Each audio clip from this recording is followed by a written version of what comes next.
বাংলাদেশের জনগণ রাজনীতিবিদদেরকে অনেককে বিশ্বাস করে না। কারণ হচ্ছে তারা যা বলে তা করে না, আর যা করে তা বলে না। এই সংস্কৃতির আমার মনে হয় সংস্কার হওয়া দরকার। সংস্কার আসলে কোনটা থেকে কোনটা করবে আর কি।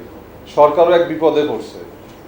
এই জন্য সরকারকে আমি বারবার বলি একটা কথা, যে আগে সরকারের ভিতরের সংস্কার দরকার।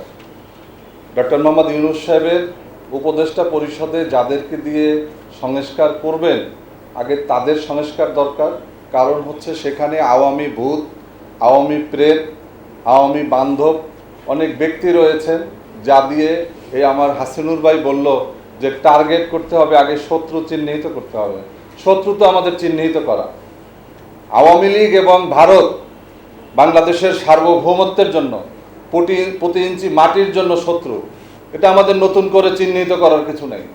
কিন্তু তাদেরকে যে মোকাবেলা করার জন্য কে মোকাবেলা করবে, বিড়ালের গলায় ঘন্টি বাঁধবে কে? আজকে যেই সমস্ত উপদেষ্টা পরিষদ এই সংস্কারের দায়িত্ব নিয়েছেন, তাদের দ্বারা কি আসলেই সম্ভব নাকি?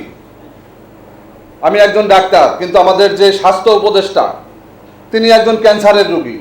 তিনি রাষ্ট্রের ক্যান্সার কিভাবে নিরামণ করবেন? আজকে কিভাবে স্বাস্থ্য মন্ত্রণালয় তিনি শোধরাবেন, সংস্কার করবেন? আমাদের স্বরাষ্ট্র যে উপদেষ্টা, তিনি দেখলাম কিছুটা তৎপর হয়েছেন, কিন্তু এই তৎপরতা দিয়ে কি আসলে সম্ভব? এখনো পুলিশ হাসিনার শোক কাটাতে পারে নাই। কেন এখন পর্যন্ত কমপক্ষে 2 লাখ পুলিশ সদস্য, কমপক্ষে 30,000 পুলিশের এসআই কেন নিয়োগ করা হলো না? বাংলাদেশে কি মানুষ নাই? আপনারা মুখে বলবেন সংস্কার, আর কাজে আপনারা সেই আওয়ামী লীগের মতো সেই দাবার গুটি আপনারা চালিয়ে যাবেন। এভাবে সম্ভব হবে না। আজকে আপনারা যারা এখানে এসেছেন, আপনাদের সবাইকে দায়িত্ব নিতে হবে রাষ্ট্রের সংস্কারের জন্য। আমরা চাঁদাবাজ মুক্ত যেমন একটা সমাজ চাই, তেমনি চাঁদাবাজের নামে, চাঁদার নামে আরো বহুত শব্দ আছে। ঘুষ আছে না, ঘুষের কিন্তু অনেক নাম আছে। চায়ের জন্য কিছু দেন, মিষ্টি খাওয়ার কিছু দেন, এরকম অনেক অনুপান রয়েছে। এই চাঁদার নামের ওই সমস্ত অনুপানগুলোকে বন্ধ করতে হবে। যার কারণে রাজপথের, ফুটপথের চাঁদা এইটাই শুধু চাঁদা না। এই চাঁদা যদি পুলিশ চায় 24 ঘন্টার ভিতরে শেষ করতে পারে, কিন্তু পুলিশ চায় না। প্রত্যেকটা থানা লক্ষ লক্ষ কোটি কোটি টাকা ইনকাম করে এই চাঁদা থেকে। তো যার কারণে পুলিশ যতক্ষণ পর্যন্ত না চাইবে, রাজনীতিবিদ হিসাবে অনেক রাজনৈতিক দলকে নাম নিয়ে যতই গালি দেন না কেন, এই চাঁদা কখনো বন্ধ হবে না। আমরা সংস্কার চাই, আমরা নির্বাচন চাই। আমরা জাতীয় নির্বাচন আগে চাই, কারণ রাজনৈতিক সংকট, জাতীয় সংকট নিরসনের জন্য জাতীয় নির্বাচনের কোনো বিকল্প নাই। স্থানীয় সরকার নির্বাচন এ যাবৎকালে কখনো কোনো অন্তর্বর্তীকালীন সরকার, কোনো তত্ত্বাবধায়ক সরকার করেনি। এটা ধারাবাহিকভাবে করবে।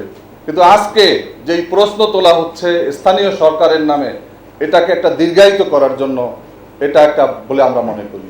কারণ এই স্থানীয় সরকার নির্বাচন ভাই ভাই প্রার্থী হয়, স্বামী স্ত্রী প্রার্থী হয়। এই ঘরে ঘরে যে যুদ্ধ, এই যুদ্ধ লাগিয়ে ডক্টর মোহাম্মদ ইউনূসের যেই সুনাম সুখ্যাতি, তার যেই বিশাল আকাশ সমান যে আমরা যে সুনামের কথা আমরা বলি, সেখান থেকে তিনি দূরে চলে যাবেন। ইতিমধ্যে কিন্তু তিনি বেশ কয়েকটা কর্মকাণ্ডে নিজেকে প্রশ্নবিদ্ধ করেছেন যে আগামী নির্বাচনে তার অধীনে নির্বাচন বা তার সরকারের অধীনে নির্বাচন কতটুকু নিরপেক্ষ হবে, কেননা একটা দলের উপরে তিনি কিন্তু তার দুর্বলতা প্রকাশ করেছেন।